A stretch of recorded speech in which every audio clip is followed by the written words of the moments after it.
Baik,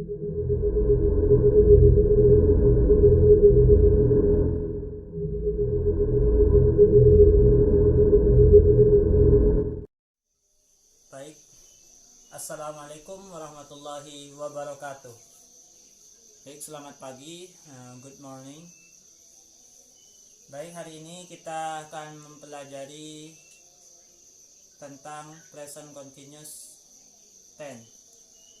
Apa sih tenses present continuous tense ini? Tenses present continuous tense ini digunakan untuk menyatakan sebuah aktivitas yang sedang terjadi atau sedang berlangsung pada saat ini. Jadi tenses ini digunakan untuk menyatakan sebuah aktivitas kita yang terjadi pada saat ini. Contohnya, I'm sitting now. Saya sedang duduk sekarang.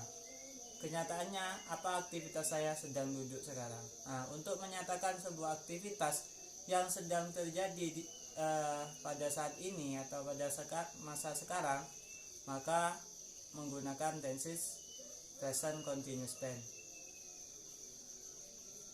Dalam tenses present continuous tense ada dua rumus. Yang pertama verbal dan yang kedua nominal. Kita bahas yang verbal. Rumus daripada verbal adalah subjek, to be. To be-nya ini ada is, am, are, plus verb in, plus object. Yang ini yang positif. Sekarang yang negatif. Subjek, to be, is, am, are, terus not, verb 1, verb in, object.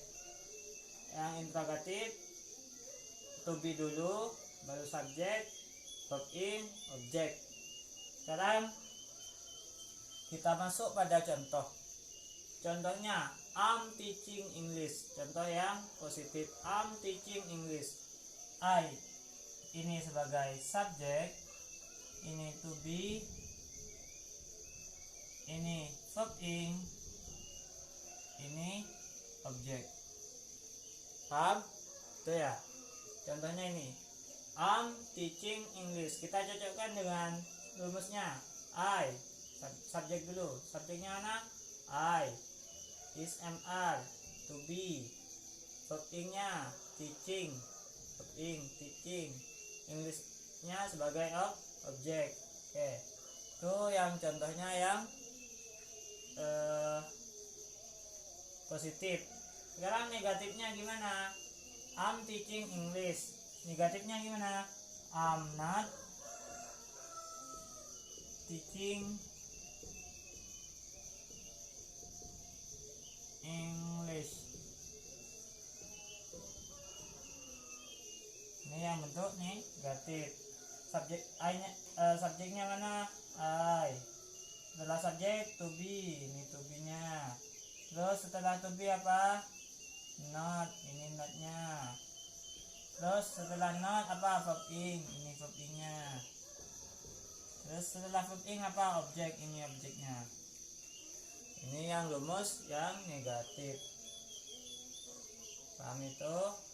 Sekarang yang interrogatif gimana? Saya hapus yang ini ya. Yang interrogatif yang mana? Interrogatif. M. Rumusnya apa dulu? To be dulu. To be-nya mana? M. Setelah M apa? Subjek. Apa subjeknya? I. Setelah subjek apa? Verb in, am, I. Apa verb in-nya? Teaching. Setelah teaching apa? English, object. Oke, itu yang bentuk interrogatif. Artinya apa? Am I teaching English? Apakah saya sedang mengajar bahasa Inggris? Yang ini apa artinya? I'm teaching English. Saya sedang mengajar bahasa Inggris. Saat ini saya sedang mengajar bahasa Inggris. Terus I'm not teaching English artinya saya tidak sedang mengajar bahasa Inggris itu. Jadi rumus dari verbal itu ada 3 bentuk. Bentuk positif, negatif, interrogatif. Rumusnya sudah. Pembahasannya sudah. Sekarang kita bahas tentang penggunaan daripada to be. The use of to be is not all of the subject have one to be, but has different to be like this. Oke. Setiap subjek ini tidak semuanya sama menggunakan to be arm semua, tidak. Dalam present continuous tense ini I, to be-nya am, you, we, they menggunakan to be are, she, he, it menggunakan to be is. Contohnya gimana? I'm teaching English, ini yang I. Kalau yang pakai you are teaching English.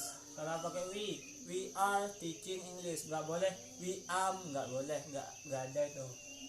Terus they are teaching English. Terus yang berikutnya she is, nggak boleh she are atau she am, nggak boleh.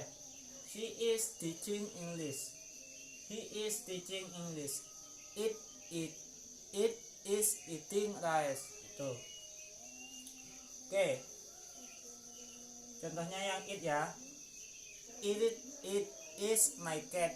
It is eating fish. Itu. Oke. Mungkin itu. Oke. Kita lanjutkan materinya, tetap dalam pembahasan tenses present continuous tense. Namun yang ini bagian yang nominal. Setelah tadi itu membahas tentang verbal. Verbal itu apa sih? Saya lupa tadi. Verbal itu adalah kalimat yang berhubungan dengan kata kerja atau ada kata kerjanya. Ada yang bilang kalimat yang predikatnya terdiri dari kata kerja. Itu. Jadi tenses itu verbal itu adalah kalimat yang ada hubungannya dengan kata kerja atau menggunakan kata kerja. Atau yang ada yang bilang predikatnya terdiri dari kata kerja. Intinya semuanya kalimat yang ada kata kerjanya. Kalimat yang berhubungan dengan kata kerja itu, kalimat yang ada kata kerjanya itu disebut dengan kalimat verbal.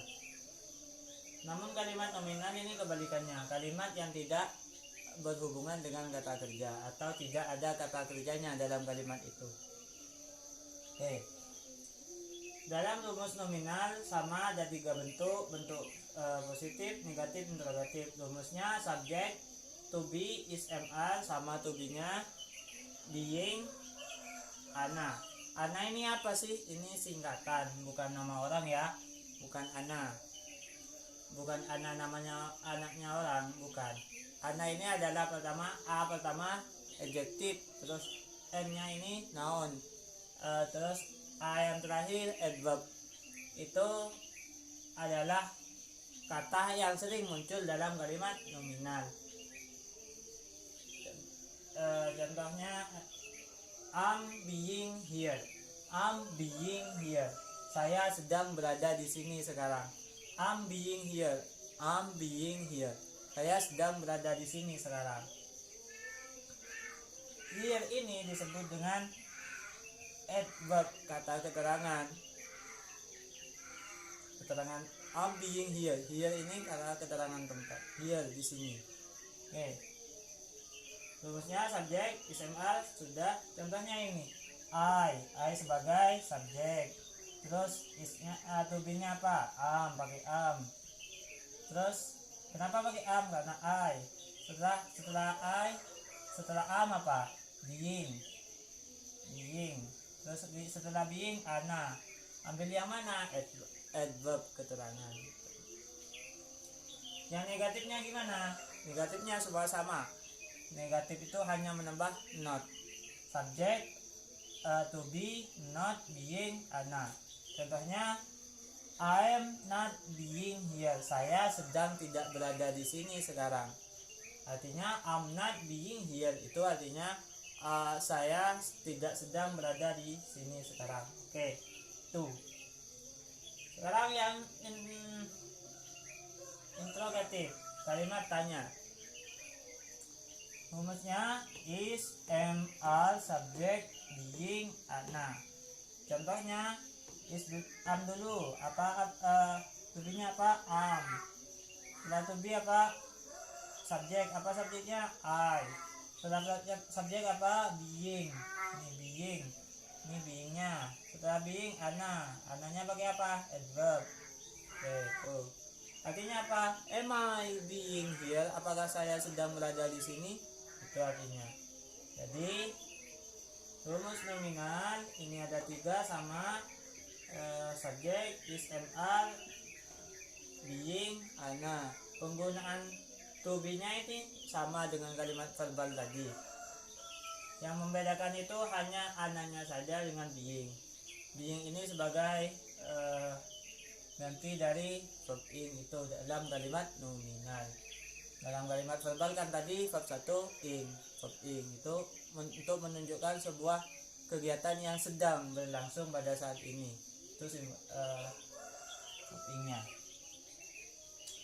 Oke, mungkin itu saja dari saya. Terima kasih. Jangan lupa like, comment, and subscribe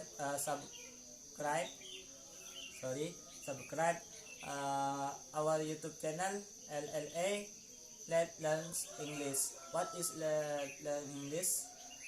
LLA adalah lembaga, maksud saya klub untuk mempelajari bahasa Inggris dari basic, dari pemula hingga insya Allah jadi lebih baik lagi, maksudnya intermediate, advance, dan berikutnya. Okay, thank you for your watching.